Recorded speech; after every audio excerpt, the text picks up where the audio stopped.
T'es toujours dispo vendredi? Bah, pourtant la semaine dernière tu m'avais dit que oui. Du coup, je vais devoir retrouver une date où toute l'équipe est dispo?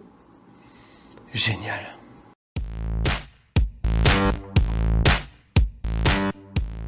C'est un numéro spécial des tutos Nico consacré à Outlook. L'idée est de vous donner un top 5 des astuces pour mieux gérer votre calendrier. Et je prends le pari qu'il y en a que vous ne connaissez pas.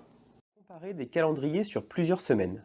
Outlook étant organisé en semaines, quand des collègues vous disent qu'ils sont disponibles mardi 6, vendredi 16 et mercredi 21, il est difficile de comparer leur disponibilité sur ces différentes journées. Pour faciliter cette recherche, vous pouvez simplement mettre votre calendrier en jours et sélectionner les jours en gardant la touche CTRL appuyée. Vous pourrez alors visualiser les disponibilités de chacun pour les jours concernés et trouver en un clin d'œil la date de votre réunion. Organisez une réunion à partir d'un email.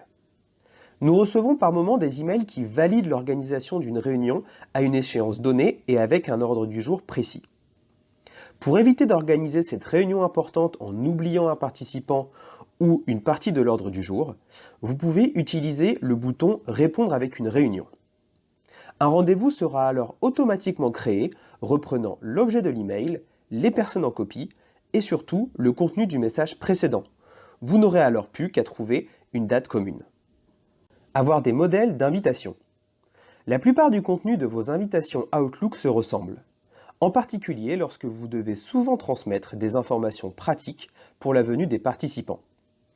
Pour gagner du temps, vous pouvez créer des modèles d'email et les ajouter lorsque vous commencez à rédiger votre invitation.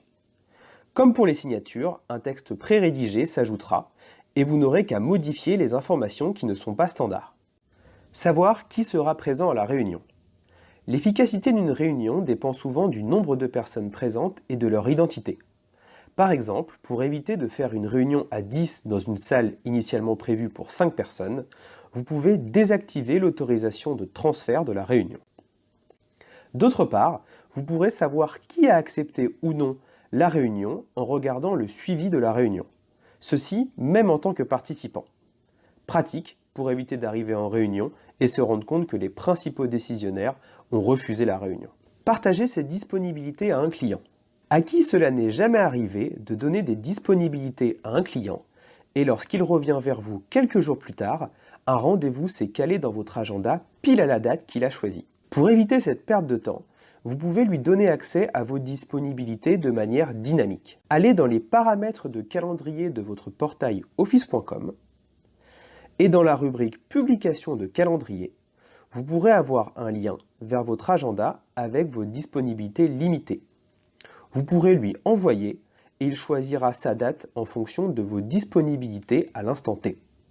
Voilà, j'espère que ces astuces vous seront utiles et vous feront gagner un temps précieux à vous et à vos collègues. N'hésitez pas à les partager et je vous dis à très vite pour d'autres tutos de Nico.